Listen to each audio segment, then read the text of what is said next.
হুজুরের নামে বিভিন্ন সংগঠন। তার মানে বৃক্ষ তোমার নাম কি, ফলেই তার পরিচয়। আমাদের একটাই পরিচয়, আমরা আকীদায়ে আহলে সুন্নাত ওয়াল জামাত। তো যাই হোক, আমি কোরআনুল কারীমের 4 নম্বর পারা, হিফজুল কোরআনের 2 নম্বর পৃষ্ঠা, সূরা আলে ইমরানের 102 নম্বর আয়াতটুকুন তেলাওয়াত করেছি। তার দিকে নজর দিয়ে আমাদের প্রধান আকর্ষণ আল্লামা তাহিরি হুজুর আসার আগ পর্যন্ত কিছু কথা বলবো। সবাই কি আমার সাথে শুনতে রাজি আছেন? থাকবেন সবাই? বলেন ইনশাআল্লাহ। আমি আবারও বলবো, বিক্ষিপ্তভাবে যারা আছেন, আলহামদুলিল্লাহ ইতিমধ্যে আমাদের প্যান্ডেল কানাই কানাই পরিপূর্ণ হতে যাচ্ছে। দূরে যারা আছেন, পরে আসলে হয়তো দাঁড়িয়ে থাকতে হবে, তাই একটু আগে এসে জায়গাটা দখল করেন, বসার চেষ্টা করেন। আল্লাহ যেন আসার তৌফিক দান করেন। আল্লাহ সুবহানাহু ওয়া তাআলা ইরশাদ করেন, ইয়া আইয়ুহাল্লাযীনা আমানুত্তাকুল্লাহা হাক্কা তুকাতিহি ওয়া লা তামুতুন্না ইল্লা ওয়া আনতুম মুসলিমুন। ওহে ঈমানদারেরা, তোমরা যারা ঈমান এনেছো, আমানু বলে আল্লাহ ডাক দিয়েছেন। ইহুদি, খ্রিস্টান, বৌদ্ধ, নাসারা পত্তিনিকতার বিশ্বাসী কাউকে আল্লাহ পাক আহ্বান করেন নাই, আমানু বলে ঈমানদারদেরকে ডাক দিয়েছেন। আমি জানতে চাই, আমরা যারা আজকের এই মাহফিলে বসেছি, আমাদের ঈমান আছে না নাই? কম না বেশি? আলহামদুলিল্লাহ বলি। আমাদেরকে বলেন ইত্তাকুল্লাহ, আমি আল্লাহকে ভয় করব। আল্লাহর ভয়ও আমাদের অন্তরে আছে না নাই? তারপরে বলেন হাক্কা তুকাতিহি, ভয় করার মতো ভয় করব। তার মানে ভয়ের মধ্যে পার্থক্য আছে না নাই? এই রাস্তা দিয়ে হেঁটে যাচ্ছেন, কেউ একজন বলল যে এদিকে যায়েন না, একটা কুকুর বসে আছে। আপনি বলবেন কুকুর আর আমাকে কি করবে? হাতে ছোট একটা লাঠি নিয়ে আপনি আস্তে করে যাবেন। আবার কেউ যদি বলে এদিকে যায়েন না, বাঘ বসে আছে, তখন কিন্তু আপনি আর জায়গায় দাঁড়াবেন না, সোজা পিছনের দিকে দৌড়াবেন। কথা বলেন ঠিক না? দুই ভয়ের মধ্যে কি আছে? পার্থক্য আছে। প্রথমে আল্লাহ বলেন ইত্তাকুল্লাহ, আমি আল্লাহকে ভয় করো। আবার তাকিদ দিয়ে বলেন হাক্কা তুকাতিহি, ভয় করার মতো ভয় করো। তার মানে আমরা নামে মাত্র যে ভয় করি, এই ভয়ের মাধ্যমে যথার্থতা আদায় হয় নাই। সঙ্গে সঙ্গে বলেন ওয়ালা তামুতুন্না ইল্লা ওয়া আনতুম মুসলিমুন, মুসলমান না হইয়া মৃত্যুবরণ করিও না। এখন আমরা তো সবাই মুসলমান, আলহামদুলিল্লাহ বলবেন না? আমরা সবাই কি মুসলমান? এবং সবাই প্রতিনিয়ত আমাদের এলাকায় আপনজন, বন্ধু বান্ধব, পরিচিত কেউ না কেউ মৃত্যুবরণ করতেছে। তাদের কাফন দাফনের ব্যবস্থাও আমরা যেই কবরস্থানে মুসলমানদেরকে দাফন করা হয়, সেই কবরস্থানেই করা হচ্ছে। কথা বলেন ঠিক না? এখন একটু চিন্তা করেন, আমাদের আশেপাশের কবরস্থানে মুসলমানদেরকে দাফন করা হচ্ছে। কিছু মুসলমান আছে যার বিগত 40 বছরে নামাজ কাজা নাই, ইচ্ছা করে নামাজ কাজা করে নাই। আবার কিছু মুসলমান ওই কবরে শুইছে যারা জীবনে এক ওয়াক্ত নামাজও ভালো করে আদায় করে নাই। কিছু মুসলমান আছে তার গোটা জীবন আল্লাহর ভয়, রাসূলের মুহাব্বত, ওলি আল্লাহর সোহাব্বতে কাটাচ্ছে, অন্যায় পথের দিকে ধাবিত হয় নাই, জীবনে কোনোদিন মদের বোতল, ইয়াবা আসক্ত হয় নাই। কিছু মুসলমান আছে যারা প্রতিনিয়ত মদের বোতলে চুম্বুক না দিলে তার ঘুম আসে না। আছে না নাই? আওয়াজ দিয়ে বলুন আছে না নাই? তাহলে যিনি নামাজ পড়ে না, রোজা রাখে না, শরাব পান করে, ইয়াবা আসক্ত, ইসলামের হুকুম আহকাম গুলো যথাযথভাবে পালন করে না, উনিও মুসলমান। আর যিনি 5 ওয়াক্ত নামাজ টাইম টু টাইম জামাতের সাথে আদায় করে, ইচ্ছা করে নামাজ কাজা করে না, উনিও মুসলমান। তাহলে পার্থক্য আছে না নাই? এই জন্য আল্লাহকে প্রকৃত মুসলমান না হয়ে মরিও না। আমরা এখন যা আছি তার ভিতরে প্রকৃত আছে, আসল আছে, নকলও আছে। সামনে আলোচনা করলে জিনিসটা আরো ক্লিয়ার হবে। তাহলে প্রকৃত মুসলমান হতে গেলে আপনার আপনাকে সবার আগে যেই কাজটা লাগবে সেটা হবে হুব্বে মুস্তাফা রাসূলের মহব্বত। কথা বলেন ঠিক কি না? কারণ রাসূলুল্লাহর মহব্বত না থাকলে আপনি ঈমানদারই না, আর বেঈমান কোনোদিন মুসলমান হতে পারে না। এই জন্য আমি আমার মতো বলি, এই সমাজে ভালো মানুষের কোনো অভাব নাই। ভালো মানুষ সমাজে অনেক আছে, ভালো মেম্বার আছে, ভালো চেয়ারম্যান আছে, ভালো টিচার আছে, ভালো শিক্ষক আছে। এই সমাজে ভালো বাবা আছে, এই সমাজে ভালো স্ত্রী আছে, এই সমাজে ভালো স্বামী আছে, এই সমাজে ভালো সন্তান আছে, কিন্তু ভালো মুসলমানের বড় অভাব আছে। কথা বলেন ঠিক কি না?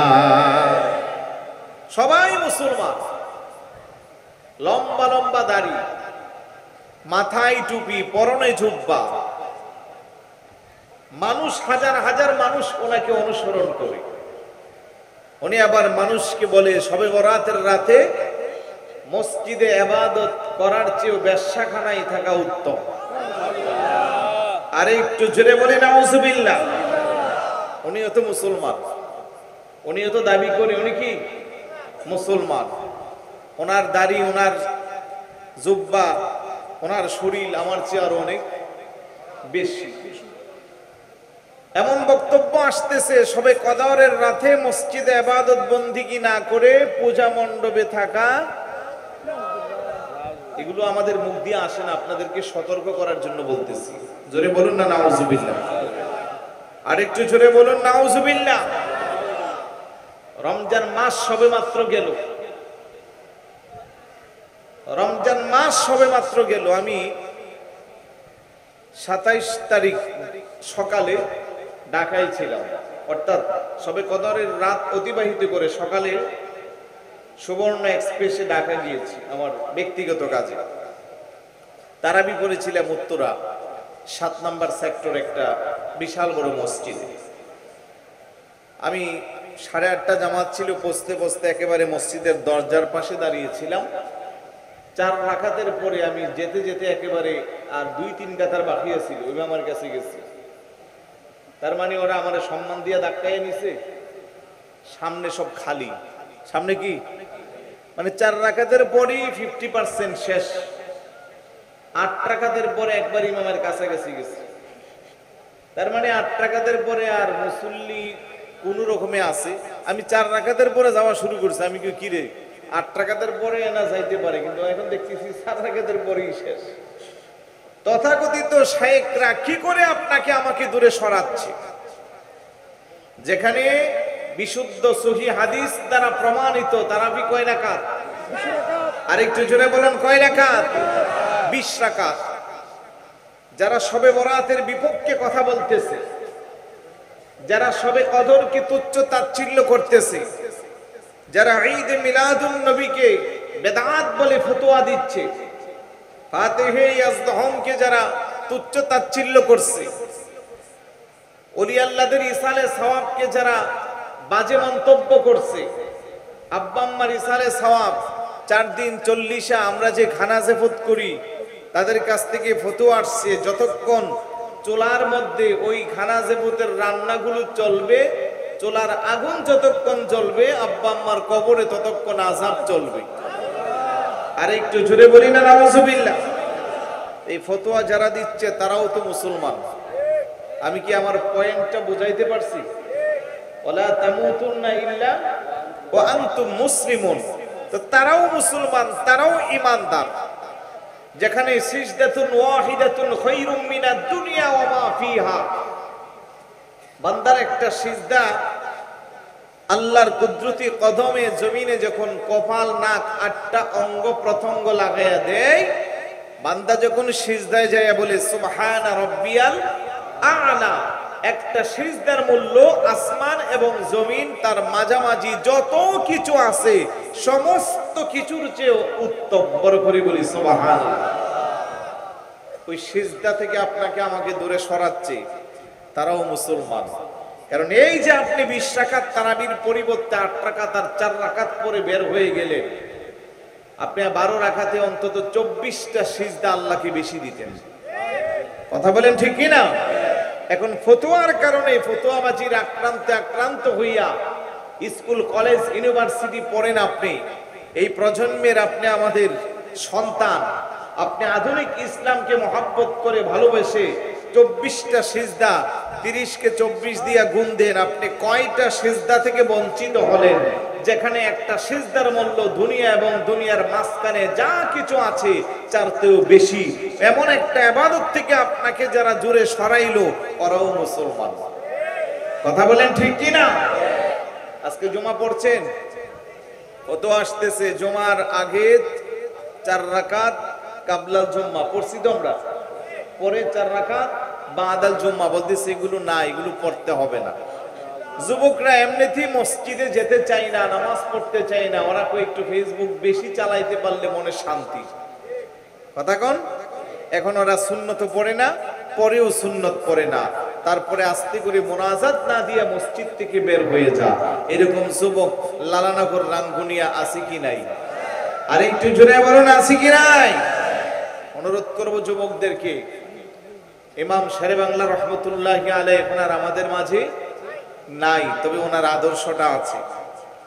তোমার বাপ দাদা মুরব্বী যোগ্য বিজ্ঞ উলামায়ে কেরাম যারা ছিল, আল্লামা ইমাম হাশিমি রহমতুল্লাহি আলাইহি, আল্লামা নঈমি রহমতুল্লাহি আলাইহি, খতিবে বাঙ্গাল অধ্যক্ষ আল্লামা জালালউদ্দিন আল কাদেরী, রাঙ্গুনিয়ার আল্লামা নুরুসসুফা নঈমি রহমতুল্লাহি আলাইহি, ওনারা আজ আমাদের মাঝে নাই, তবে ওনাদের আদর্শটা আছে না নাই?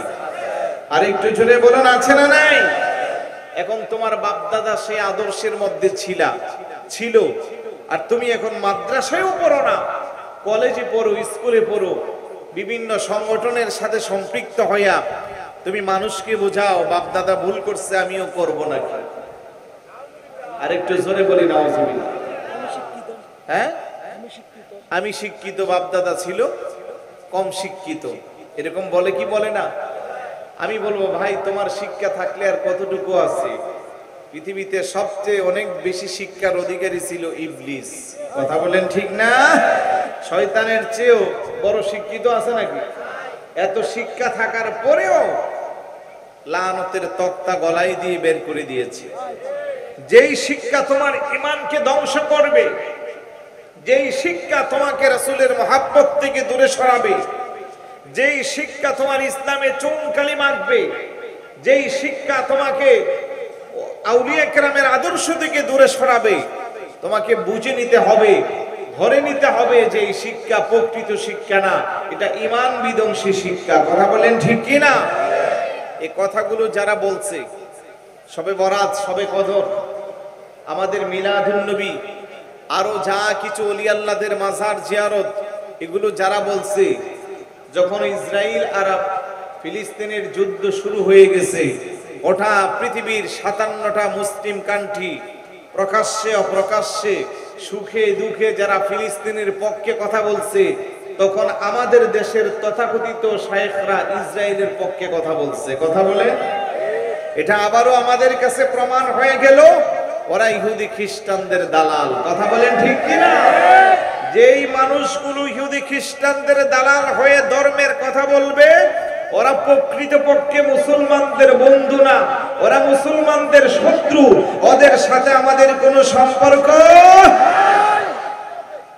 মুনাফিক তো আছে, মুনাফিক তো জঘন্য, এগুলো লেবাসটা ধরে আমাদের ঈমানকে নষ্ট করার চেষ্টা চালাচ্ছে।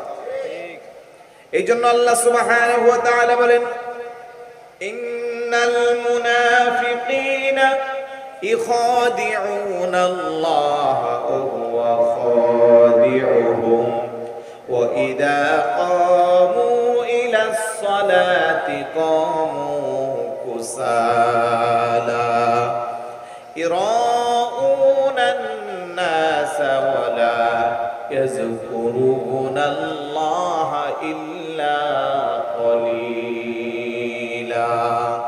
নিশ্চয় মুনাফিক যারা, ইখাদিউন আল্লাহ, তারা চায় আল্লাহকে দুখায় দেওয়ার জন্য।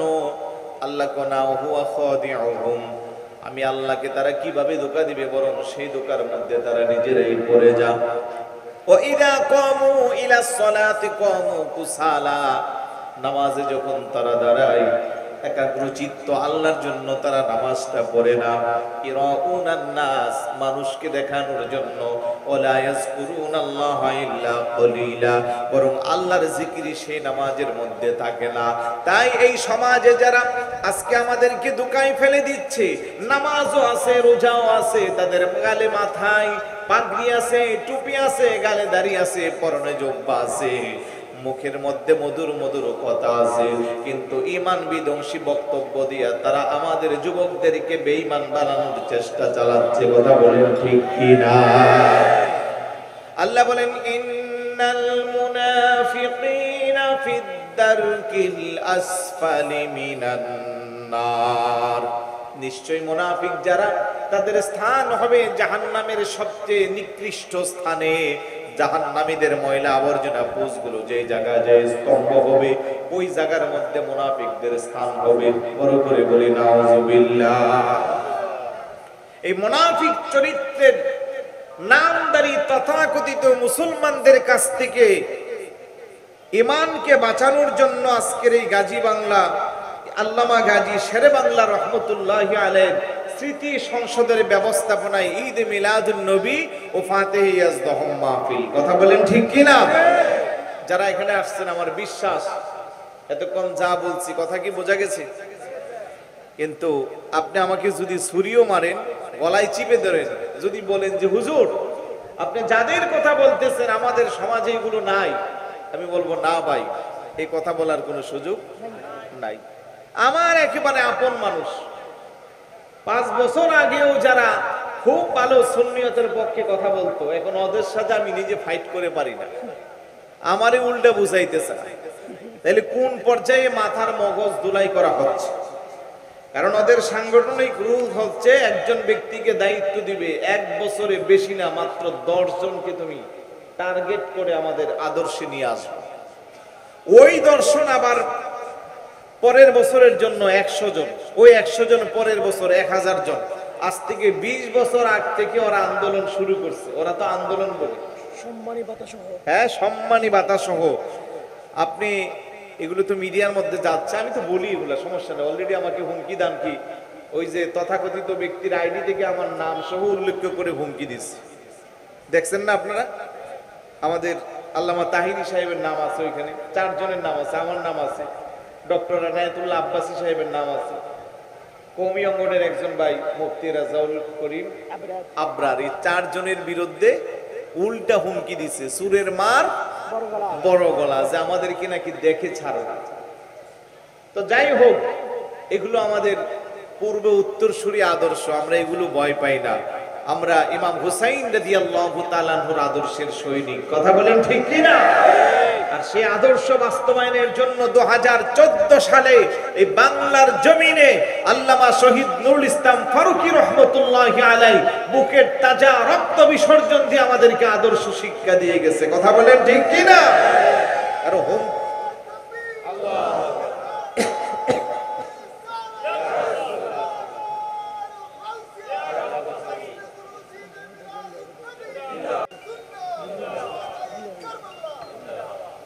2016 সালে আপনাদের রাঙ্গুনিয়াতেও কিছুটা হয়েছিল, মনে আছে নাকি? বলে গেছেন? বলে গেছেন। 2016 সালে রাঙ্গুনিয়াতেও আক্রমণ হয়েছিল আমার উপরে, মনে আছে আপনাদের? আপনাদের ভালোবাসার কিন্তু কমতি ছিল না। তো যাই হোক, ওদের হুমকি দামকি আমাদের কিছু আসে, আমরা আমাদের আদর্শের কথাটা বলতে হবে। আমি কথাটা রিপিট দিচ্ছি, ইদ্রিস আল কাদেরী আমাকে রিপিট দিচ্ছে, সম্মানী বাতা। আমাদের ব্রাহ্মণবাড়িয়া কসবাতে ওই আহলে হাদিস তথা সালাফি যারা, এগুলো তো আহলে হাদিস বলাটাও ঠিক হবে না, আহলে খবিস, ওরা মসজিদ বানাইছে। তো ওই মসজিদে মুসল্লি নাই, এখন দেখা গেল ঠেলা গাড়ি চালা, রিক্সা চালা, ভ্যান গাড়ি চালা, এমন মানুষ দিয়ে মসজিদ ভরপুর। ঘটনা কি, পরবর্তী সময়ে জানা গেল ওই যে সম্মানী বাতা, কি বাতা, প্রতি ওয়াক্ত নামাজ আদায় করলে 200 টাকা সম্মানী, তাহলে 5 ওয়াক্ত হাজিরা দিলে কত? 1000, মাসে কত? কোন দরকার আছে সারাদিন রিক্সা চালানোর, ঠেলা গাড়ি চালানোর দরকার আছে? ভাই মনে কষ্ট নিয়েন না, এইভাবে জায়গায় জায়গায় যাকে যেভাবে পারে এইভাবে তাকে ধরা হচ্ছে, কারণ টাকার তো অভাব নাই, টাকা আসতেছে তো ইসরায়েল থেকে, কথা কোন ঠিক কিনা? ওরা তো টাকা রাখার জায়গা পাচ্ছে না। আপনি বলবেন যে আপনাদের কথাগুলো শুধু লালানগর উচ্চ বিদ্যালয় না নাকি? হ্যাঁ, লালানগর উচ্চ বিদ্যালয় মাঠেই তো সীমাবদ্ধ। হ্যাঁ ভাই ঠিক আছে, আমাদের এই মিডিয়া যারা আছে ওরাও মরা মরা মিডিয়া, অনেক কষ্ট করে দূর দূরান্ত থেকে আসে, মাস শেষে অনেক সময় গাড়ি ভাড়াটাও এদের ভালো করে পুষে না, তারপরেও সুন্নিয়তের খেদমতে আসে। কিন্তু ওদের যে মিডিয়া আছে ওরা এইরকম মাঠে আসতে হয় না, কারণ ওদেরকে মাসে হাজার হাজার শত শত ডলার দেওয়া হয়, সেই ডলারগুলো বুস্ট করে আপনার ঘরে আমার ঘরে আপনার পকেটে তাদের বক্তব্য পৌঁছায় দেয়। কথা বলেন ঠিক কিনা? আপনি ইউটিউবে গাড়েন না শেরে মিল্লাত দিয়া সারাক্ষণ চান 100টা বক্তব্য বের করতে, আপনার কষ্ট হয়ে যাবে, ঠিক না? আল্লামা বড় বড় আমাদের আকাবের আলেম যারা, তাদের আকীদার বক্তব্য বিভিন্ন দরস তাদরিস চান, খুঁজে পাবেন না, পাইবেন অনেক সময় লাগবে। আর ইউটিউব অন করার আগে ওনাদের গুলা চলে আসবে। কেন জানেন? কতগুলা সিস্টেম আছে। আমি 5 মিনিটের বক্তব্য আপলোড দিয়ে $100 ইনভেস্ট করব, আগামী 1 ঘন্টায় কিংবা একদিনে এটা 10,000 মানুষের কাছে পৌঁছে দেওয়ার দায়িত্ব কার? ইউটিউবের। এখন আপনি মোবাইল খুলবেন, বারবার একটা বক্তব্য আসবে, আপনি বিরক্ত হয়েও তো আরেকবার ঢুকবেন, ঢুকলে 5 মিনিটের বক্তব্য আপনি শুনবেন। আর প্রত্যেকটা মানুষের একটা সায়েন্টিফিক টেন্ডেন্সি হলো প্রথমে যেটা শুনবে এটাই তার কাছে ভালো লাগবে। এখন আমাদের হক কথা, আমাদের সঠিক কথা, আমাদের আকীদার কথাগুলো আপনার কাছে পৌঁছার আগেই আপনাকে বাতিলরা গ্রাস করে ফেলছে এই অনলাইনের মাধ্যমে। এখন আমরা যতই আপনাকে কোরআন হাদিস দিয়ে বলি, আমাদের কথাগুলো এখন আর আপনার ভালো লাগবে না, আপনি উল্টা পাল্টা আরো বলবেন যে বাপ দাদা ভুল করছে আমরাও করবো নাকি, বড় করে বলি নাউজুবিল্লাহ। এই জন্য অনুরোধ করব ভাই, এই দুনিয়াটা ক্ষণস্থায়ী, কয়দিন আর আমাদের হায়াত আছে, ইমানটা নিয়ে যদি কবরে যেতে না পারেন, এই দুনিয়ার আরাম আয়েশ বুক বিলাসের কোনো দাম আছে? আর দুনিয়া সিজনুল মুমিনিন ওয়া জান্নাতুল লিল কাফিরিন, মুমিনদের জন্য এই দুনিয়াটা হবে জেলখানা, আর কাফেরদের জন্য বালাখানা। আজকে দেখেন যারা এই সমস্ত টাকার কাছে বিক্রি হচ্ছে, আল্লামা ফারুকি সাহেব আমাদের জামিয়ার ময়দানে বলেছিল যে ওনাকে ফ্ল্যাট, বাড়ি, নামি দামি গাড়ি, কোটি টাকার প্রস্তাব দেওয়া হয়েছিল। উনি বলছিল যে না, আমি মদিনাওয়ালার গোলামি করব, এই প্রস্তাবে আমি রাজি না। কথা বলেন ঠিক কি না? কিন্তু আজকে দেখেন, আমিও মাঝে মধ্যে অবাক হয়ে যাই। আমরা তো মাঠে ময়দানে রাত নাই দিন নাই অক্লান্ত পরিশ্রম করি, কথা বলি, আপনারা কিছু সম্মানিত উপহার দেন, এগুলো দিয়া মোটামুটি চলি। আমি আমার গ্রামের বাড়িতে মাদ্রাসা একটা করেছি, গত অক্টোবরে কাজ শুরু করে নভেম্বরে শেষ করে এখন অলরেডি 153 জন ছাত্রছাত্রী আছে, আলহামদুলিল্লাহ বলবেন না?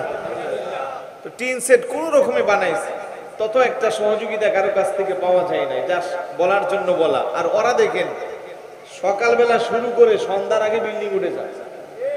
পূর্বাঞ্চলে 100 একর জায়গার মধ্যে বিশাল বড় মাদ্রাসা বানাচ্ছে।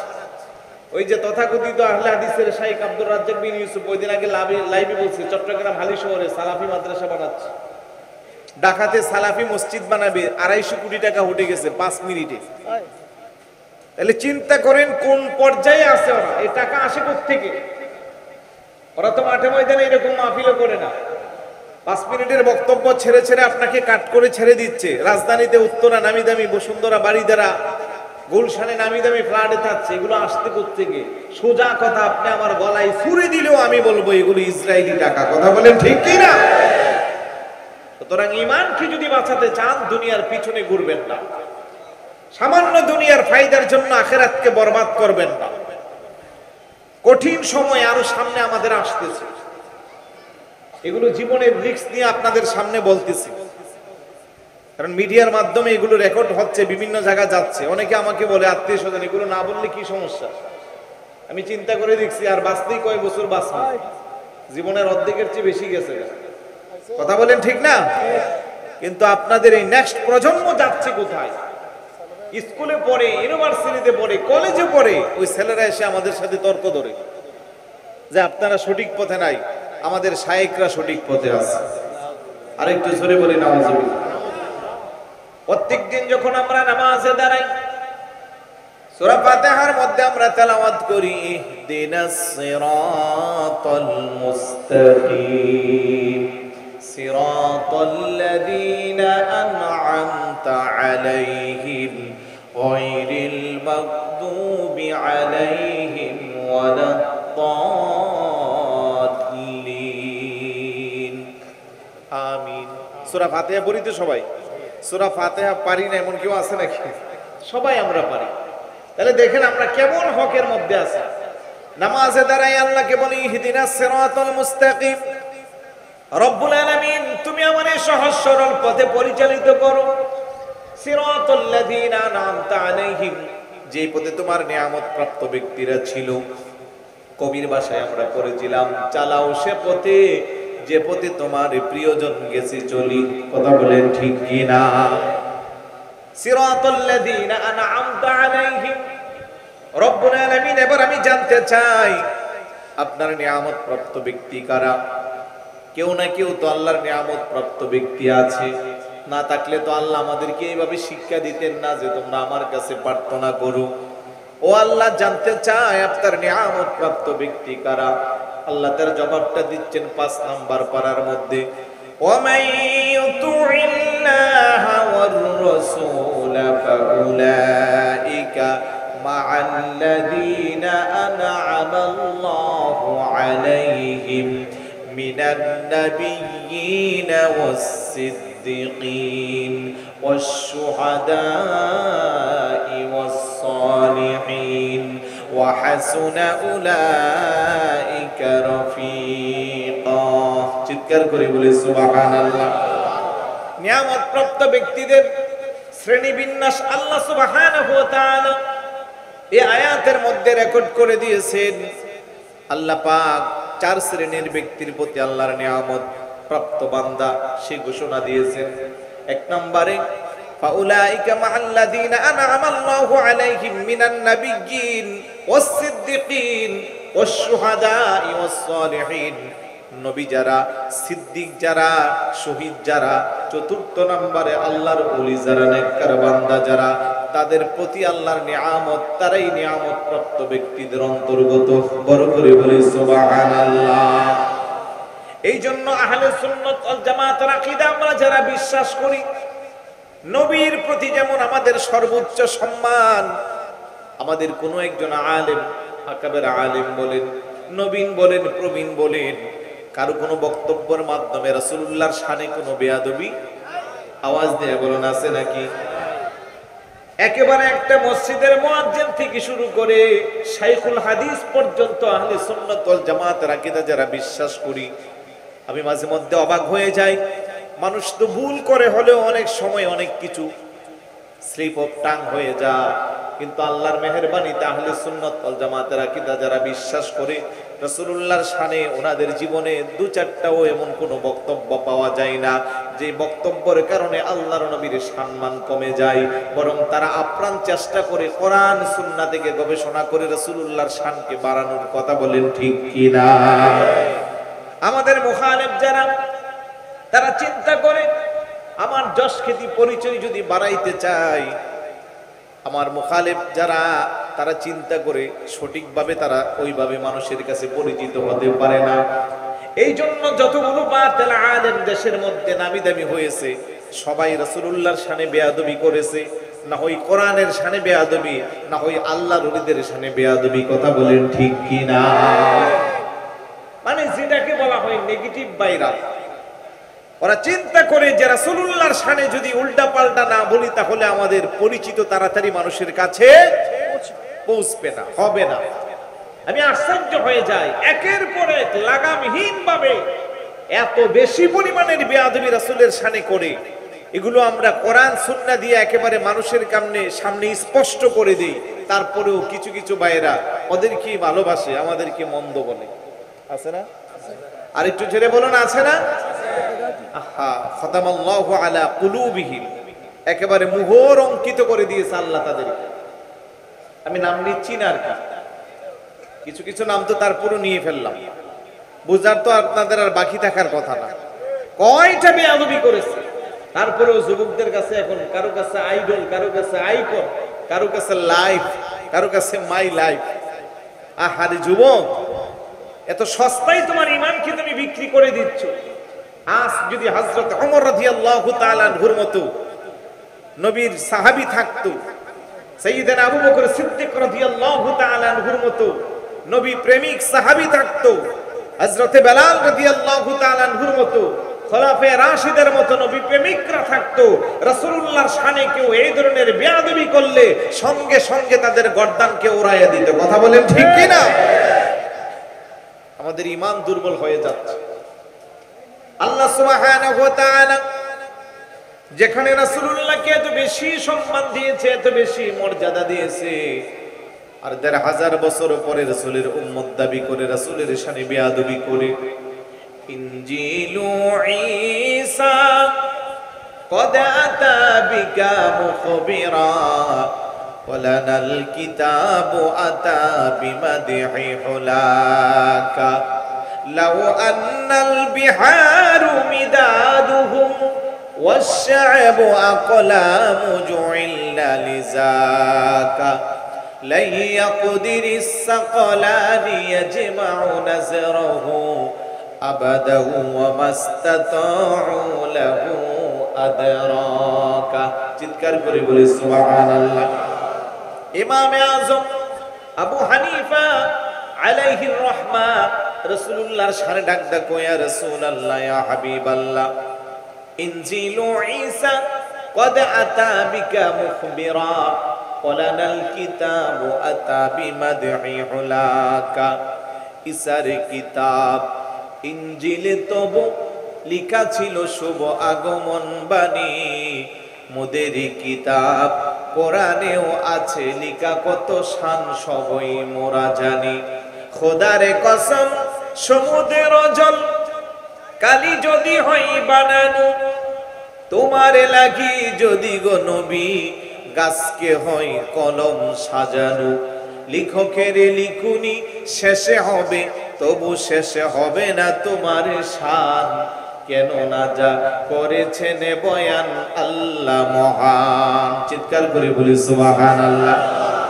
ইমামে আযম আবু হানিফা রাহমাতুল্লাহি আলাইহি বলি, ইয়া রাসূলুল্লাহ, ইয়া হাবিবাল্লাহ, আমরা আপনার প্রশংসা কতটুকু করব? ঈসা নবীর তাওরাত কিতাবে আপনার শুভ আগমন, ঈসা নবীর ইনজিলের মধ্যে আপনার শুভ আগমনের সংবাদ ছিল।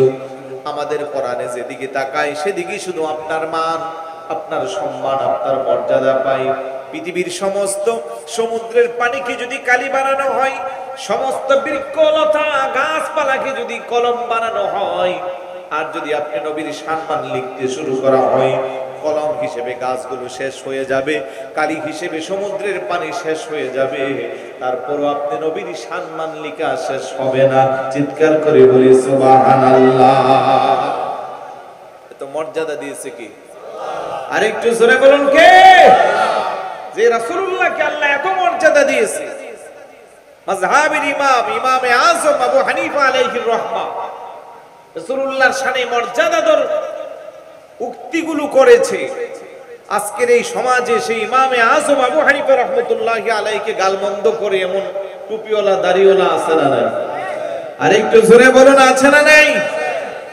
আমি পঞ্চগড় গিয়েছিলাম, আপনি অবাক হয়ে যাবেন। আল্লামা ফারুকী জিয়ারত করেছি।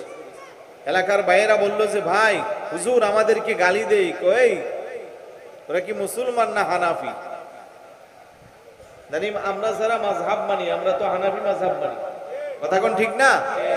লা মাযহাবি যারা আছে ওরা বলে, ওরা কি মানে জিজ্ঞেস করে তুমি কি মুসলমান নাকি হানাফি? নাউজুবিল্লাহ বলবেন না? যার মানে হানাফি মাযহাব যারা মানে ওদেরকে ওরা মুসলমানই মনে করে না। এবং ওদের গুরু যারা, আমার কাছে তত্ত্ব আছে লাগবে দিব আপনাদেরকে, ওদের গুরু যারা ওরা ওদের পুস্তিকায় লিখেছে যে হানাফিদেরকে যদি কতল করতে পারে তাহলে ওরা সওয়াব পাইবে। আর একটু জোরে বলুন না নাউজুবিল্লাহ। এগুলো তো টুপি দাড়িওয়ালা সন্ত্রাসের চেয়ে কম না, কথা বলেন। কিন্তু বহু যুবক অলরেডি তাদের মেডিসিন খেয়ে ফেলছে। ওই ট্যাবলেট খাইয়া এখন বাপদাদার বিরুদ্ধে অবস্থান নিচ্ছে। যুবকদেরকে অনুরোধ করব, আল্লাহ তোমাকে সৃষ্টির সেরা আক্কল বুদ্ধি জ্ঞান দিয়া ভালো করে আশরাফুল মাখলুকাত রূপে বানিয়েছে। তো তুমি তোমার ব্রেইনটাকে কাজে লাগাবা, তোমার মেধাকে তুমি ভালো করে যাচাই করবা। আমি বলছিলাম 4 শ্রেণীর ব্যক্তি আল্লাহর নিয়ামত প্রাপ্ত। এই 4 জনের প্রতি আমাদের আহলে সুন্নাত ওয়াল জামাতের আকীদা অনেক অগাধ এবং অনেক দামি। আলহামদুলিল্লাহ বলবেন না? এই জন্য যেটা আমি বলছিলাম, মিনান নাবিয়্যিন, কোন একজন নবীর ব্যাপারে আমাদের কোনো কার্পণ্য, সম্মানের ক্ষেত্রে আমরা সবাইকে মর্যাদা দিয়ে কথা বলি, তবে আমাদের নবী সবচেয়ে আলা, সবচেয়ে আমারা নবী, তাতে কোনো সন্দেহ নাই।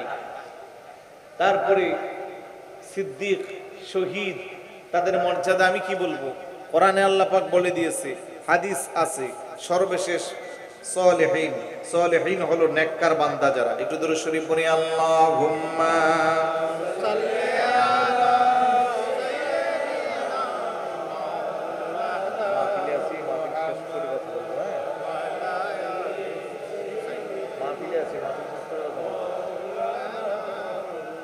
আরো জোরে পড়ি, আল্লাহুম্মা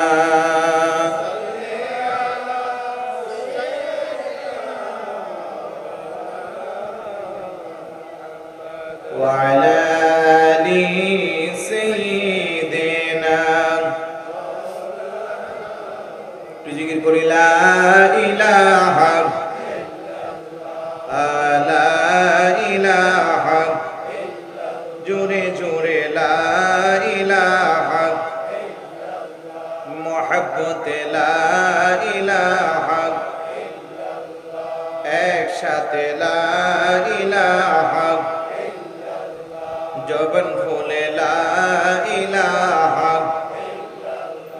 আশিক হয়ে লা ইলাহা হাসবি রব্বি জাল্লাল্লাহ মা ফি কলবি হাসবি রব্বি মা ফি কলবি নূর মুহাম্মদ সাল্লাল্লাহু লা ইলাহা লা ইলাহা ইল্লাল্লাহ লা ইলাহা বাইজানে বহু দূরে মদিনা আমরা কেমনে যাব জানি না। বলেন বহু দূরে আমরা কেমনে যাব, দয়াল আল্লাহ দয়া করো, দয়াল আল্লাহ ও দেখাও সোনার মদিনা লা ইলাহা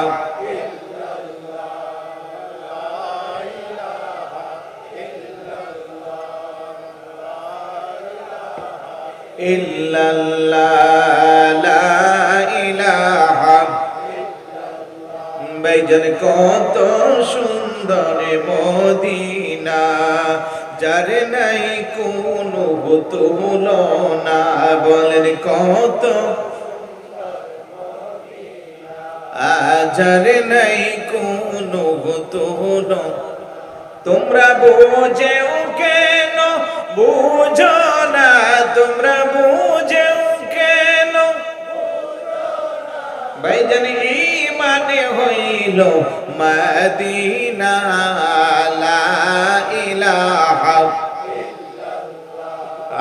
লা ইলাহা আমরা কেমনে যাব মদিনা, মদিনার রাস্তা চিনি না। বলেন কেমনে মদিনার রাস্তা। ঘুম চলে আসছে নাকি আপনাদের? মদিনা যাইতে মন চা সবার? বলেন ভালোবাসার জায়গা মদিনা, ভালো লাগার জায়গা মদিনা। বলেন ভালোবাসার জায়গা মদিনা, আওয়াজে বোঝা যায় সবার ভালোবাসার জায়গা না।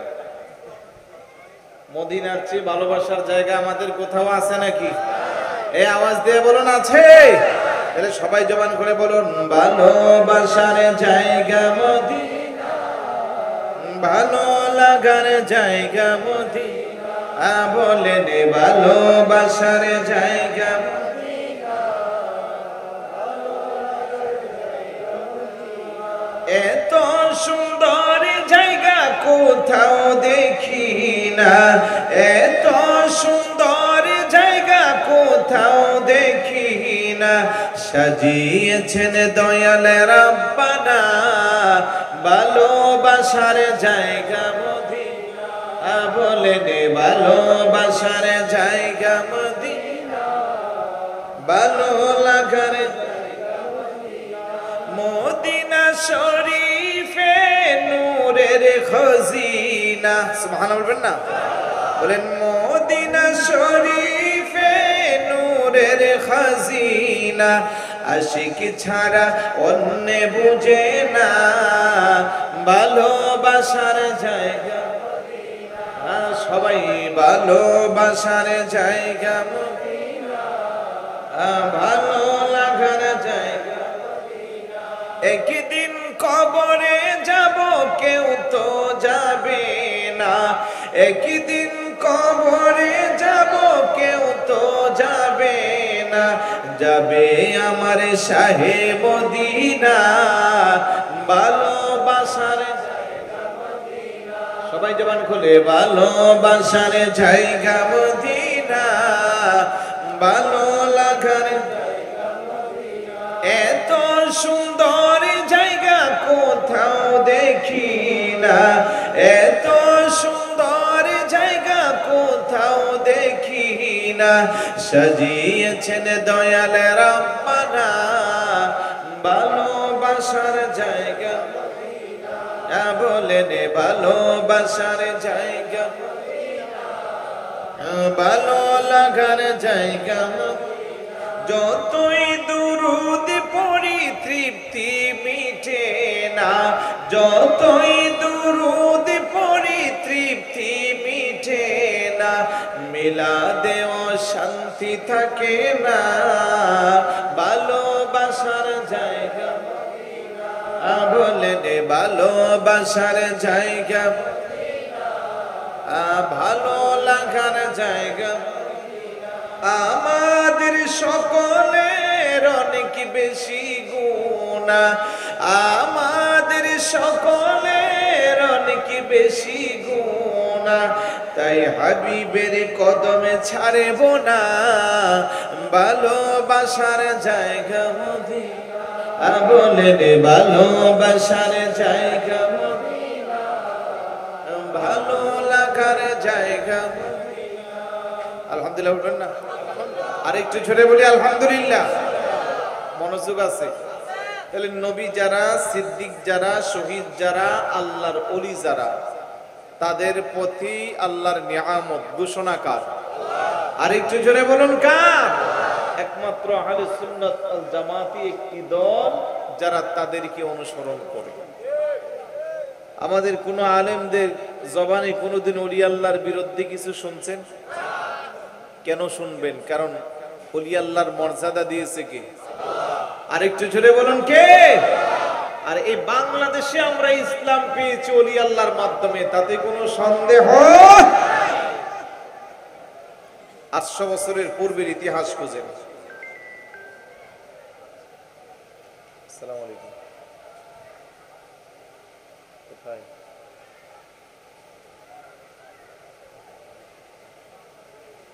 আপনাকে কল দিবে এখন। মরিয়মনগরে থাকবে ওরা। হ্যাঁ, মরিয়মনগর চৌমনি বলে থানা পাড়ি আর একটু সামনে।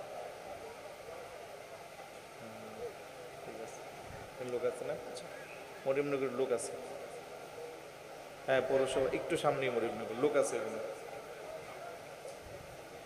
আলহামদুলিল্লাহ আমাদের তাইর হিসাব চলে আসছে, একবারে থানা পার হচ্ছে, এখন পৌরসভা পার হচ্ছে। লোক আছে তো এখানে না? এটা ধরে শরীফ পড়ি আল্লাহুম্মা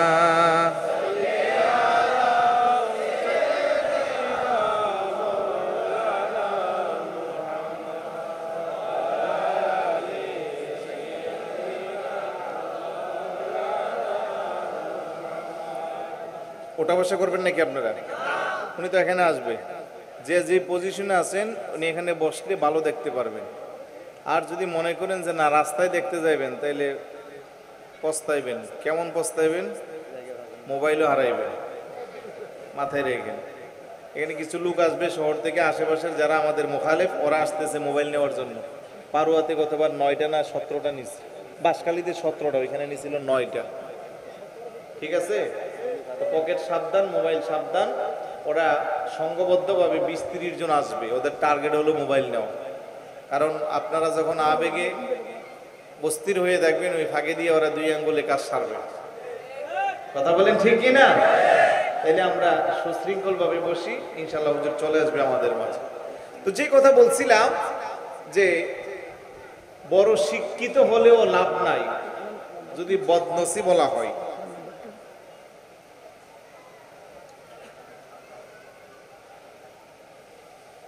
ইমামে আজম আবু হানিফা আলাইহির রহমা, ওনার সময়ে আমি একেবারে আলোচনা গুছাচ্ছি, মনোযোগ আছে তো আপনাদের? তাহলে আপনি বলবেন যে অমুকে শিক্ষিত, কারণ ওদের নামের পিছনে অনেক টাইটেল আছে। আগে পিছনে টাইটেলের অভাব নাই। শিক্ষা দীক্ষা বিশ্বের নামি দামি বিদ্যাপীঠ থেকে করে আসছে, লাভ কি ভাই?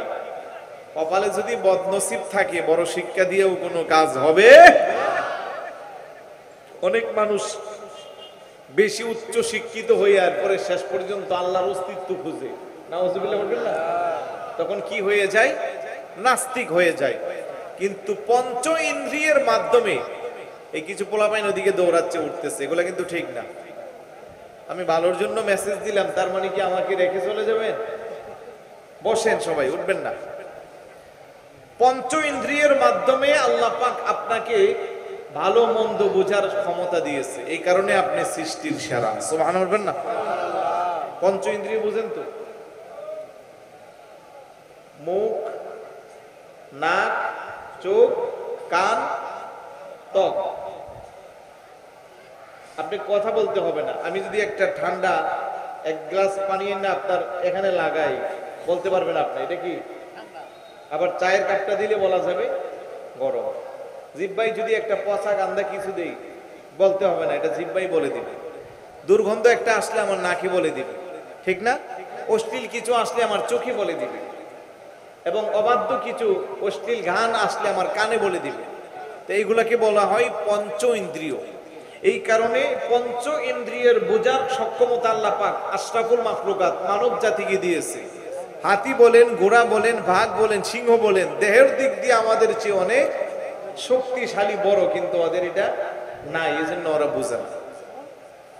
ইমাম আজম আবু হানিফা আলাইহির রহমার সময়ে 25 থেকে 30 জন নামি দামি শিক্ষিত নাস্তিক, ওরা বলতেছে এত চেষ্টা করলাম আল্লাহকে খুঁজে পাইলাম না।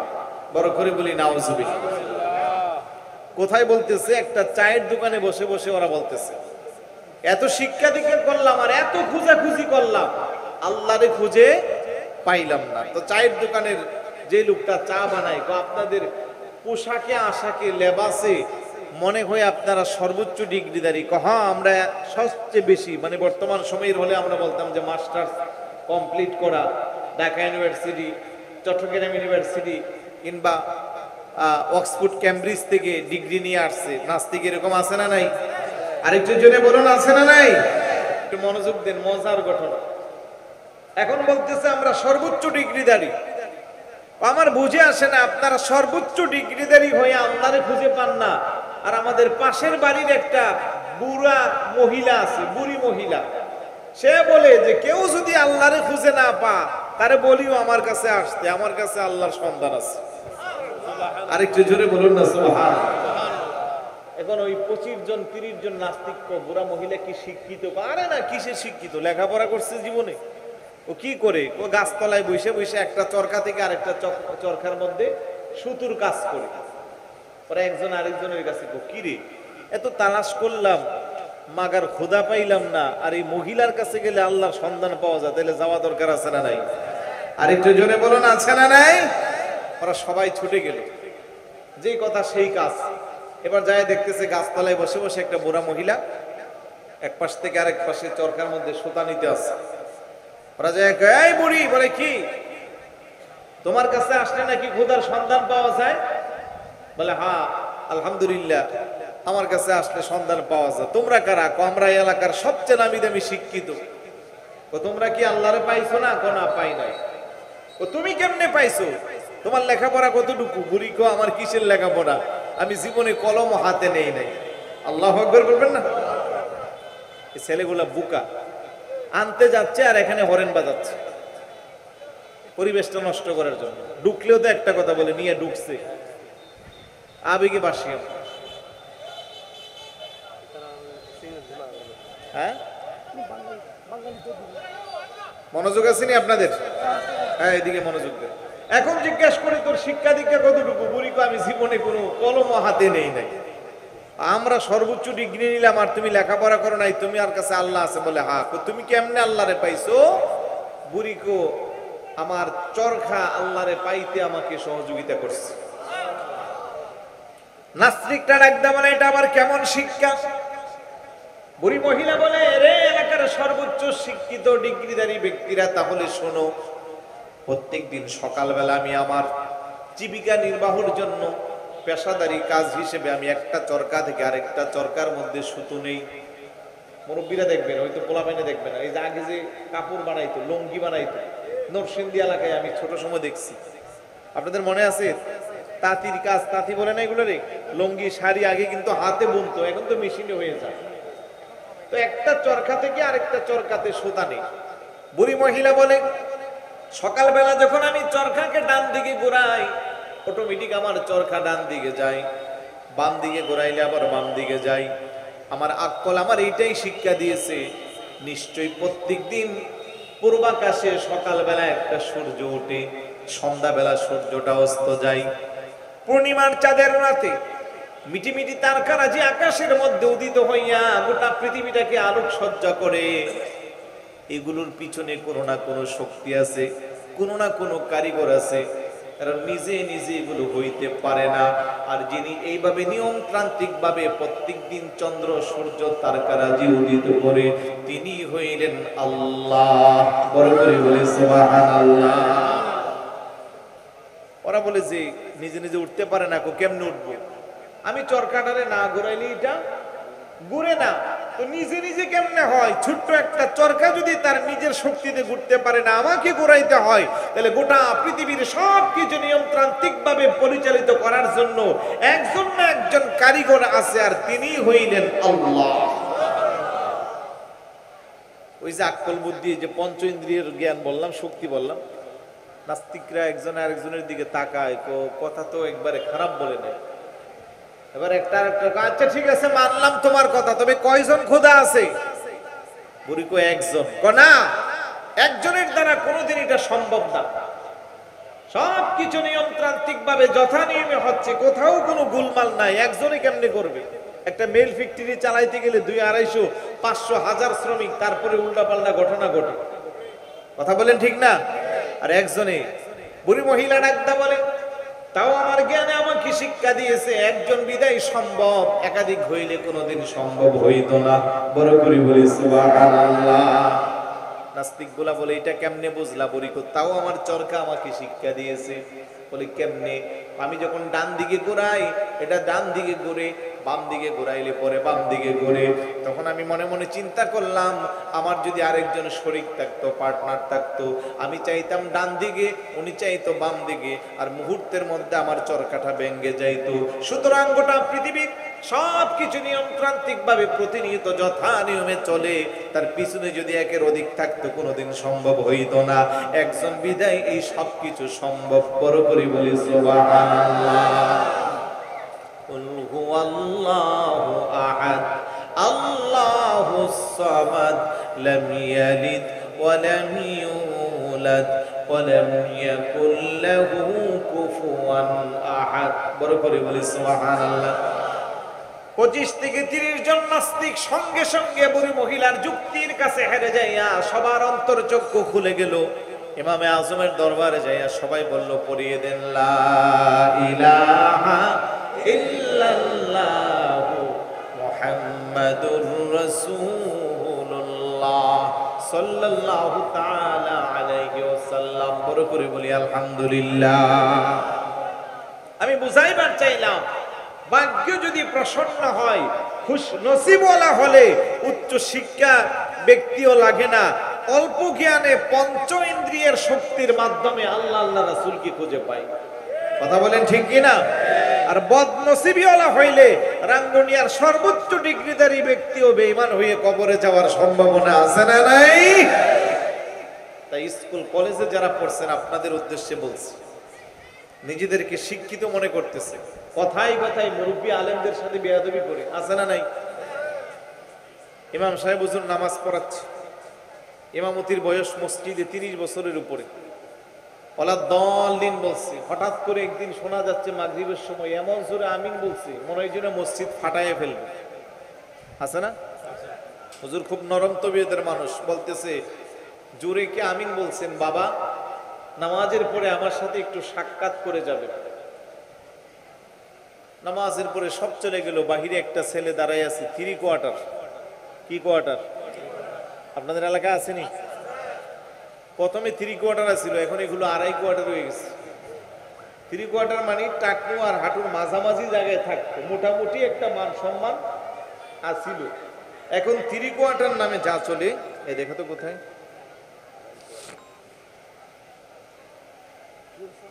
এখন 3 কোয়ার্টারের নামে যা চলে, এগুলো কি 3 কোয়ার্টার আছে?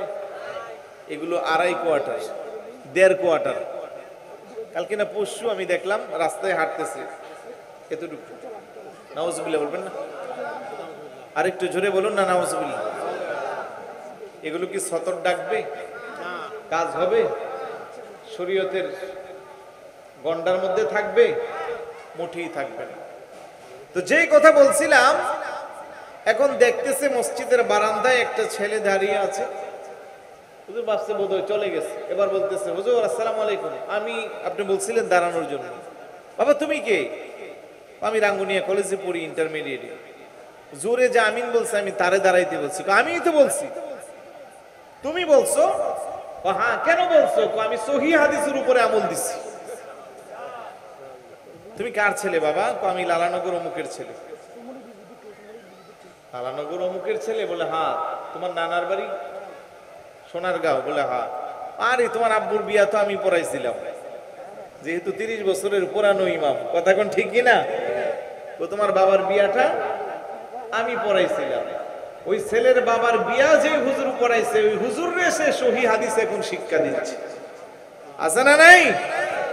তো হুজুরকে তুমি জোরে আমিন বললা কেন? হুজুর সহিহ হাদিসের উপরে আমল দিচ্ছে। ওর কোথায়? কলেজে। কলেজে সহিহ হাদিস শিক্ষা দে। আমার কাছে আছে, তো সিয়াসিতে আছে আমার কাছে, সহিহ বুখারী শরীফ আছে। ও কোথায় আছে? আস্তে করে জিন্স প্যান্ট, পিছনে খুব টাইট, কারণ 3 কোয়ার্টার। এবার টান দিয়ে অ্যান্ড্রয়েড সেটটা মোবাইল থেকে টান দিলে বের হইতেছে না, কারণ এটা এমন টাইট। আরেকজন থাকলে টাইম না দিলে সুবিধা হইতো। কথা কোন ঠিক না? এবার বের করে ওইটার ভিতরে সহিহ গুগল শরীফ আছে। কি শরীফ? ও গুগল শরীফের ভিতরে সহিহ হাদিস শরীফ আছে। এরকম যুবক আছে না নাই? আরেকজন জোরে বলুন আছে না নাই? এক একজন এখানে যারা বসে আছে 15, 16, 17, 18, 20 বছর মাদ্রাসায় পড়াশোনা করছে। সিহাসিত্তার কিতাব কাঁধে নিয়ে নিয়ে অনেক 2 বছর ক্লাস করছে। নামি দামি শাইখুল হাদিসদের দরসে বসেছে। ওনারা সহিহ হাদিস বুঝলো না। তুমি যুবক কলেজে পড়ো, তুমি সহিহ হাদিস বুঝে মুরব্বী ইমামের সাথে বেয়াদবি করছো, বাবা মার সাথে বেয়াদবি করো, আলেম আলেমার সাথে বেয়াদবি করো। এরকম চরিত্রের যুবক আছে না নাই? ওই যুবকটারে যদি এখানে বসায়া সারা রাত প্রেসার ক্রিয়েট করা হয়, সূরা ফাতিহাটা বিশুদ্ধভাবে পড়তে পারবে না। সেও এখন সহিহ হাদিসের দোহাই দিচ্ছে। 2-3 বছর আগে আমি রিস্কায় উঠছি, আমাকে ওইখানে যেই ধরনের প্রশ্ন করছে রিস্কাওয়ালা, আমি অবাক হয়ে গেলাম। ভাই এগুলো আপনি কি বুঝেন? হাদিসের কি বুঝেন? রাবি কি বলেছে? সনদ কি বুঝেন? হুজুর আলহামদুলিল্লাহ বুঝি। কোথায় পড়াশোনা করছেন? একাডেমিক পড়াশোনা নাই, আমার শাইখদের বক্তব্য থেকে শুনেছি। বড় করে বলি নাউজুবিল্লাহ। তো এইভাবে যদি আমাদের নেক্সট প্রজন্মকে মিসগাইড করা হয়, ঈমান আকীদার 12টা না, 12 দোকানে 24টা বাজবে। কথা বলেন ঠিক কিনা? এই অনুরোধ করবো, এই ধরনের বেয়াদবি করিও না। তোমরা না বুঝলে বিজ্ঞ উলামায়ে কেরামের শরণাপন্ন হয়ে বোঝার চেষ্টা করো। তুমি হাদিসের কি বুঝবা? এই যে গুগলের মধ্যে যে হাদিসগুলো আছে, অনেক জায়গায় এবারও ঠিক আছে, অনুবাদ ঠিক নাই। যেখানে কোরআনের অনুবাদ চেঞ্জ করে ফেলতেছে, যেখানে কোরআনের অনুবাদ দিয়ে মানুষকে গোমরা বানাচ্ছে। রোজার 3 দিন আগেও এক জায়গায় আমি নিজ কানে শুনতেছি, এক আন্তর্জাতিক ক্ষতি সম্পন্ন মুফাসসির কোরআন, কি সম্পন্ন? ক্ষতি সম্পন্ন আওয়াজে দেখা দল্লাং পাহাদার ব্যাখ্যা করতেছে, আমি আপনাকে গোমরা পাইছি, পরে হেদায়েত দিছি।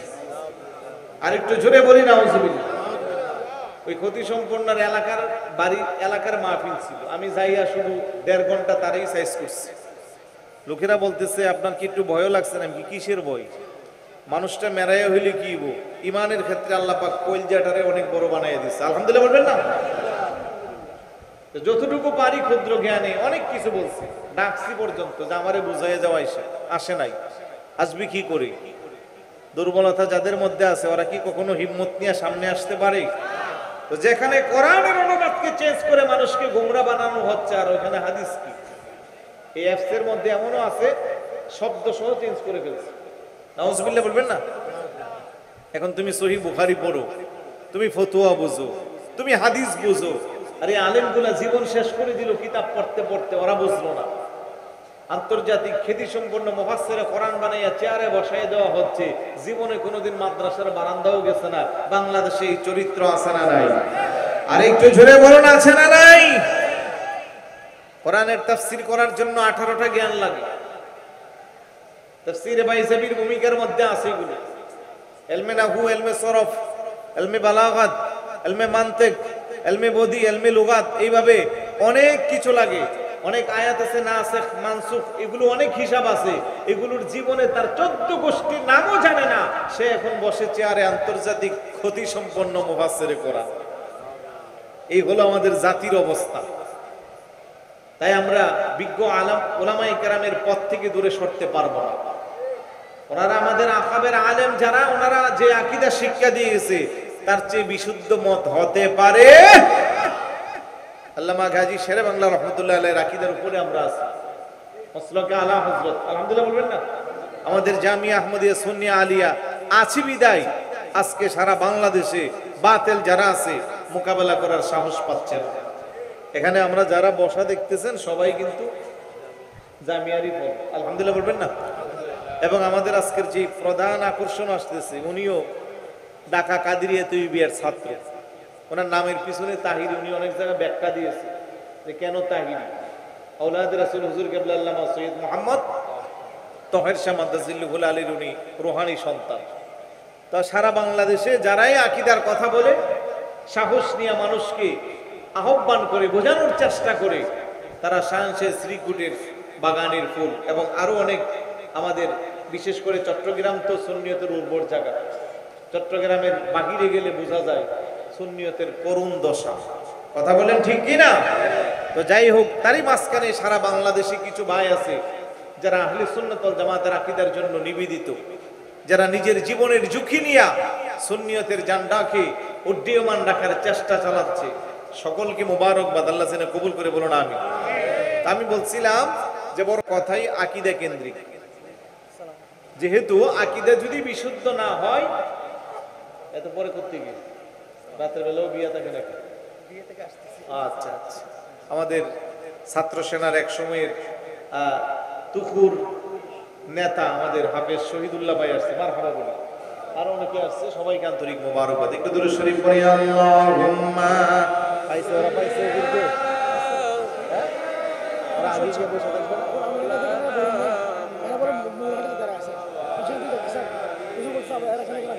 আমাকে বলছে সমনি থাকবে, মুগলের হাত কেন থাকবে? আরো জোরে পড়ি আল্লাহুম্মা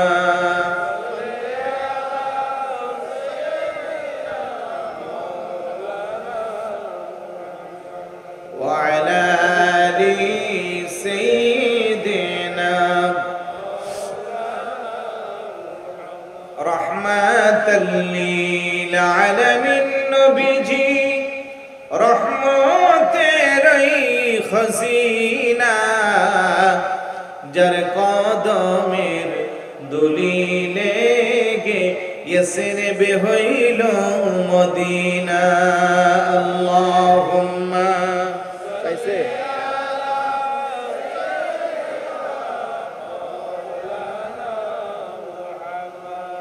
ওয়া আলা আলি সাইয়্যিদিনা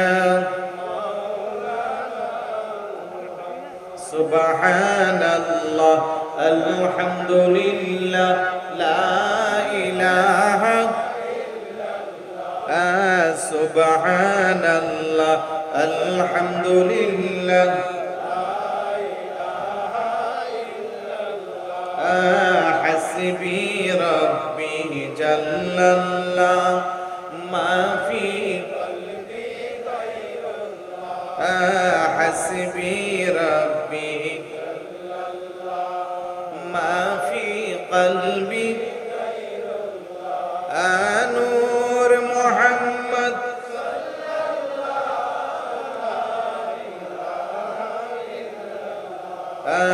سبحان الله الحمد لله سبحان الله الحمد لله لا مقصود إلا الله لا موجود لا معشوق إلا الله لا إله إلا الله سبحان الله الحمد لله لا إله إلا الله محمد رسول الله صلى الله تعالى عليه وسلم সকলে বলি আলহামদুলিল্লাহ। তাহলে সর্বশেষ কথা হলো আমরা যারা আহলে সুন্নাত ওয়াল জামাতের আকীদাকে বিশ্বাস করি আমরা পারিবারিকভাবে আমাদের সন্তানদেরকে আকীদা শিক্ষা দিতে হবে। কথা বলেন, বহু আছে এখানে, এলাকায়ও আছে। বাপদাদা মিলাদুন নবীর পক্ষে ছিল, এখন ছেলে বলতেছে আব্বা ভুল করছে, আমি কেন ভুল করব? এবং আজকের মাহফিলে মিলাদুন নবী উপলক্ষে মাহফিলটা সুন্নি মহাসম্মেলন আসছেন, আপনার ছেলে চায়ের দোকানে বসে বলতেছে এটা বেদাতি মাহফিল, আছে না নাই? তাইলে আকীদার শিক্ষা যদি পারিবারিকভাবে না দেন আর প্রাতিষ্ঠানিকভাবে কেমনে দিবেন?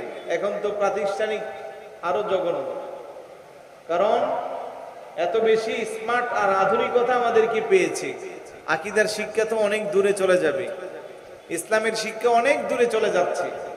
এই জন্য পারিবারিকভাবে আমরা আমাদের সন্তানদেরকে আকীদার শিক্ষা দিতে হবে। আল্লাহ নবী বলেন আদিবু আওলাদাকুম আলা সালাসি খিসালিন হুব্বি নবীকুম ওয়া হুব্বি আহলি বাইতিহি ওয়া আলা কিরাআতিল কুরআন। বড় করে বলি সুবহানাল্লাহ। তোমরা তোমাদের সন্তানদেরকে তিনটা বিষয়ে শিষ্টাচার শিক্ষা দাও। কয়টা বিষয়ে? বিরক্ত হয়ে যাচ্ছেন? কয়টা বিষয়? এক নম্বরে হুব্বি নবীকুম, নবীর মুহাব্বত। পারিবারিকভাবে যারা আকীদা শিক্ষা দিবেন, নবীর মুহাব্বত শিক্ষা দিবেন, আপনার সন্তান যত উচ্চ শিক্ষিত হোক না কেন, যেই ভাবেই পড়াশোনা করুক, তার আকীদা কেউ নষ্ট করতে পারবে না। নবীর মুহাব্বতটা তার অন্তরে ছোটকালে ঢেলে দেওয়ার চেষ্টা করবে। যাদের অন্তরে রাসূলুল্লাহর মুহাব্বত থাকবে সে কখনো পথভ্রষ্ট হবে না। দুই নম্বরে ওয়া হুব্বি আহলি বাইতিহি, আর নবীর মুহাব্বত তো আল্লাহ পাক আপনাকে আমাকে ফরজ করে দিয়েছে। আজকেও তো জুমার খুতবায় সম্মানিত খতিব সাহেবগণ বলেছেন আলা লা ঈমানা লিমান লা মুহাব্বাতা লাহু, আলা লা ঈমানা লিমান লা মুহাব্বাতা লাহু। বলছেন কি বলছেন না? অনেকে বলছেন, কিন্তু তিনবার শব্দটা ইমাম সাহেবরা উচ্চারণ করেছে, অর্থাৎ খবরদার সাবধান, তার ঈমান নাই, যার অন্তরে আমি নবীর মুহাব্বত নাই। তাইলে নবীর মুহাব্বত না থাকলে, যদি ঈমান না থাকে, বাকি নামাজ আছে, রোজা আছে, হজ আছে, যাকাত আছে, তাসবিহ, তাহলিল, জিকির, আজকার, জুব্বা, আবা, কাবা সব আছে, নবীর মুহাব্বত নাই। এখন বলেন তার ঈমান আছে? আরেকটু জোরে বলুন, ঈমান আছে? দুই নম্বরে হুব্বি আহলি বাইতি, নবীর আহলি বাইতের মহব্বত। অনেক মুসলমান আছেন 70-80 বছর হয়ে গেছে, মুরব্বী মানুষ, বলে নবীর আহলে বাইতের কয়েকজন সদস্যের নাম বলেন, বলতে পারবে না। অথচ নামাজ পড়া যেমন ফরজ, রোজা রাখা যেমন ফরজ, নবীর আহলে বাইতকে মহব্বত করাও, আরেকটু জোরে বলেন, মহব্বত করাও ফরজ। তো নবীর আহলে বাইতের অন্যতম সদস্য খাতুনে জান্নাত মা ফাতেমা রাদিয়াল্লাহু তাআলা আনহা, মাওলায়ে কায়নাত শের খুদ আলী রাদিয়াল্লাহু তাআলা, ইমাম হাসান রাদিয়াল্লাহু তাআলা, ইমাম হুসাইন রাদিয়াল্লাহু তাআলা, এই চারজনকে আহলে বাইতে খাসা বলা হয়। আর উম্মাহাতুল মুমিনিনদের অন্যান্য সদস্য যারা, ওনারাও আহলে বাইত। এই চারজনকে ভালোবাসলে কেন ঈমান নিরাপদ থাকবে? আপনি যদি ইমাম হুসাইন রাদিয়াল্লাহু তাআলা আনহুর আদর্শকে বুকে ধারণ করেন, গোটা পৃথিবীর সমস্ত শক্তি অপশক্তি এক পাশে থাকলেও ওই আদর্শের কারণে আপনি আপনার ঈমানকে টিকিয়ে রাখতে পারবেন। সুবহানাল্লাহ বলবেন না? সেদিন কারবালার জমিনে ইমাম হুসাইন রাদিয়াল্লাহু তাআলা সবকিছু বিসর্জন দিয়েছে, সম্পদের মায়া ত্যাগ করেছে, দেশের মায়া ত্যাগ করেছে, সন্তানের মায়া ত্যাগ করেছে, সর্বশেষ নিজের বুকের তাজা রক্ত বিসর্জন দিয়ে আপনাকে আমাকে শিক্ষা দিয়েছে, নানাজানের মহাব্বতের উম্মত যারা, প্রকৃতপক্ষে যদি নানাজানকে মহাব্বত করো, ভালোবাসো, আমি হোসাইনের আদর্শকে যদি বুকে লালন করো, আমার কাছ থেকে শিক্ষা নাও, গর্দান দিব তারপরও ঈমান দিব। এই জন্য আমরা বলি আমরা হুসাইনি মুসলমান। আমরা কি বলি, কেন বলি তাও বলি, কারণ এখনো তো অনেকে আছে যারা ইয়াজিদের বন্দনা করে, আছে না নাই? অনেকে আছে এমনও বলে যে ইয়াজিদ খুব ভালো মানুষ ছিল, প্রতি রাতে 100 রাকাত নফল নামাজ পড়ছে। এত কিছুর পরেও যারা ইয়াজিদের প্রশংসা করে, তাহলে তারাও একটা দারার মুসলমান, আমরা আরেকটা দারার মুসলমান। আমাদের দারার নাম হলো হুসাইনি দারা। আলহামদুলিল্লাহ বলবেন না? আরেকটু জোরে বলুন না আলহামদুলিল্লাহ। তবে মনে রাখবেন, এই আহলে বাইতের মহাব্বতের দোহাই দিয়ে আবার অনেকে আপনাকে বিপদে ফেলবে।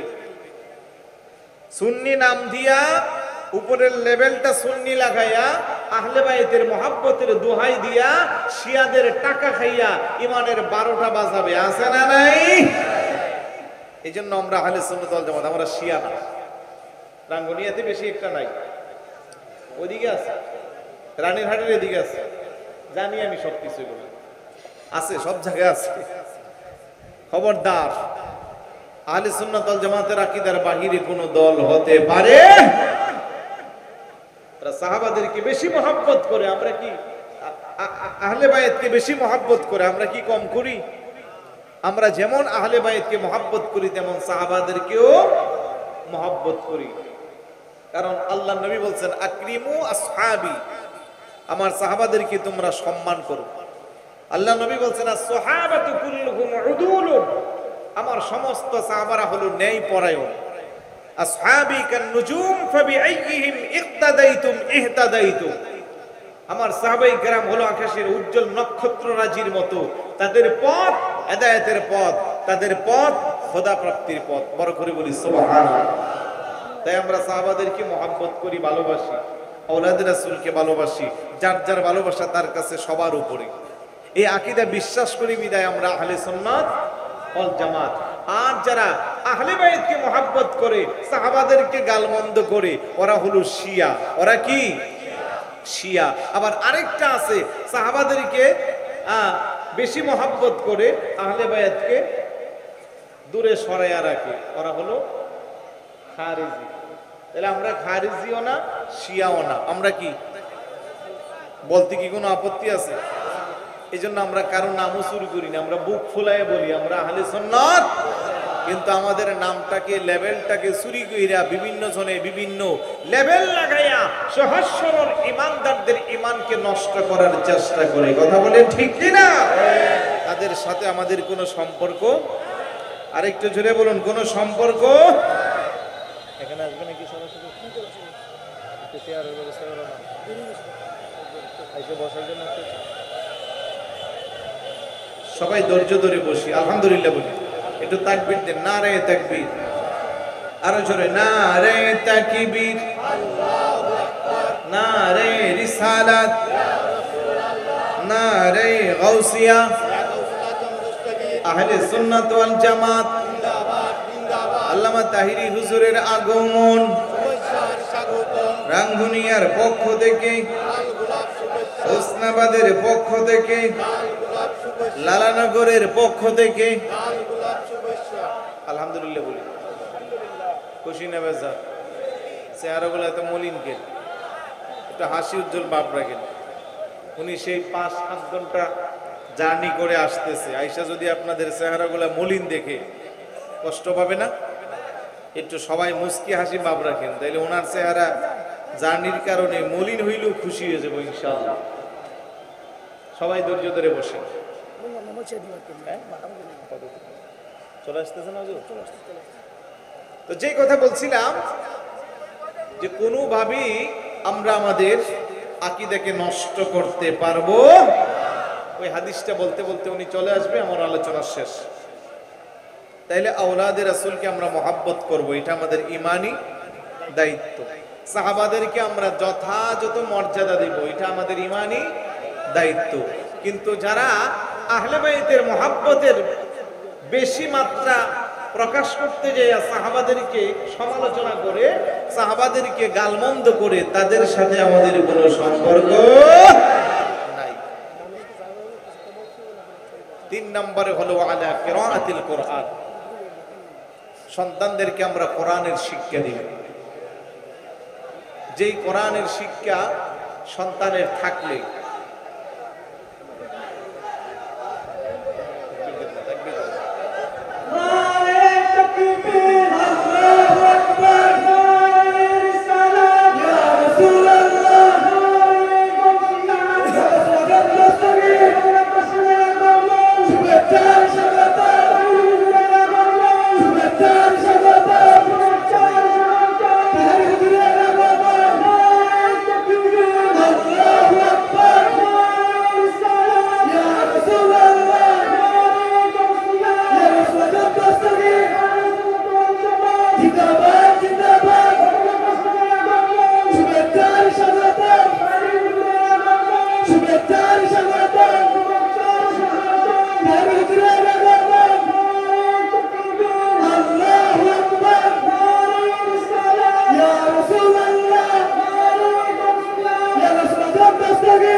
আপনাদের বিশেষ করে অনুরোধ জানাচ্ছি, আপনারা ধৈর্য সহকারে বসে পড়ুন।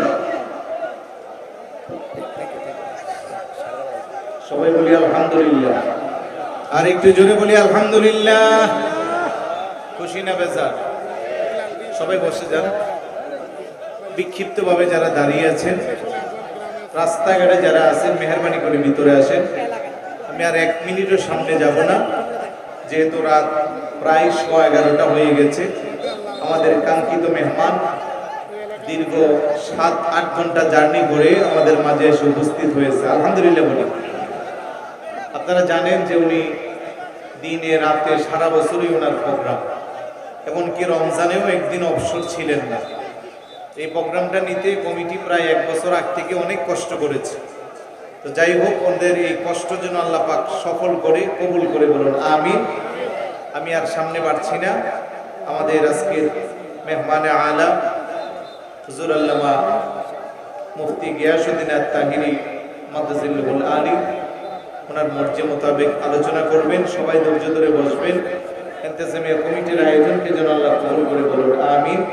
আসসালামু আলাইকুম ওয়া রাহমাতুল্লাহি ওয়া বারাকাতুহু।